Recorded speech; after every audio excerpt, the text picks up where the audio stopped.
You guys, I don't know what's going on, but this is getting surreal, y'all. A major power outage happened in two different countries of Spain and Portugal, which border each other. This thing happened in the middle of the night, y'all. This movie is becoming for real. Both of the countries fell into some type of deep, ominous silence. There's no electromagnetic buzzing, so there's really peace. People were actually stopping to talk to one another, which is rare these days.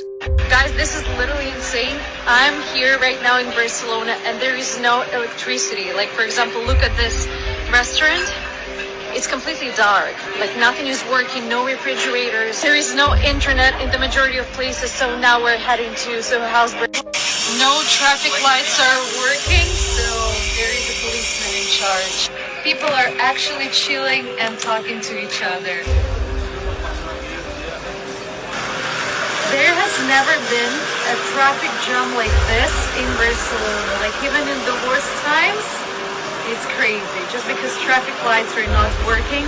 In conjunction to the blackout, sirens are being heard everywhere, so it's a busy city. Traffic jams because the lights are working. People stuck in elevator because, power is out.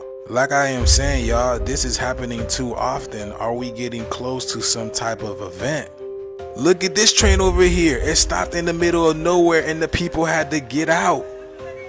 Every part of digital life was down, y'all. In Portugal have been hit by catastrophic power outages, leaving whole cities without any electricity or internet. Entire airports and metro systems have come to a halt, with both countries' car traffic facing chaos as lights and signals have stopped working. The Madrid Open has been suspended, with large crowds stranded at train stations across both countries. The recent mass power outage in Spain and Portugal is not just random, y'all. It's symbolic. Let's break this down. These two nations were the original architect of colonization, global slavery, and forced spread of Catholicism.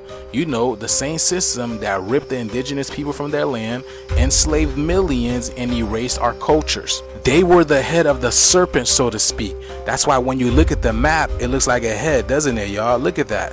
Here go another picture. Look, it looks like a head, doesn't it? Right?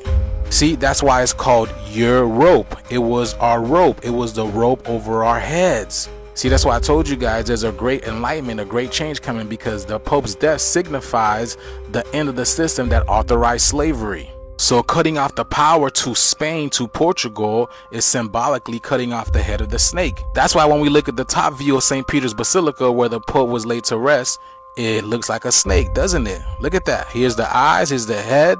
Now, when you look at it at another angle, it's not just a sword, it is now a snake, right? Symbolically cutting off the head of the snake, right? That's why they say the tongue is mightier than the sword, because we have been speaking this thing into fruition, and now it has finally happened, y'all. The head of the snake is cut off. That's why the blackout took place in Portugal, Spain. A port is a portal or a door, and pain is a pain, right? It's cutting off the door to our pain, the portal to our pain, which has been Europe. It has been our rope, your rope. That's why Europe and Chaldean gematria gives us 33, which is the age of enlightenment, y'all. I told y'all there is enlightenment going. This is the age that Jesus reached, where he was able to bridge the spirit and the physical world, and he was able to leave the physical reality. We're about to do this. I've been telling y'all this. That's why that Nubbin commercial came out and she asked you, are you ready? Because we about to get ready to leave the matrix. I've been telling y'all, this is the greatest time to be alive, y'all. And if you're vibe with this video and you see life throwing these numbers at you and you want to know what they're all about, DM me, let me know. This is what I do. I'll do personal decodings. If you're trying to figure out what these numbers mean, we are literally numbers in motion. Hit me up and we'll figure it out. All right, let's get this shift. We're in it. Peace in.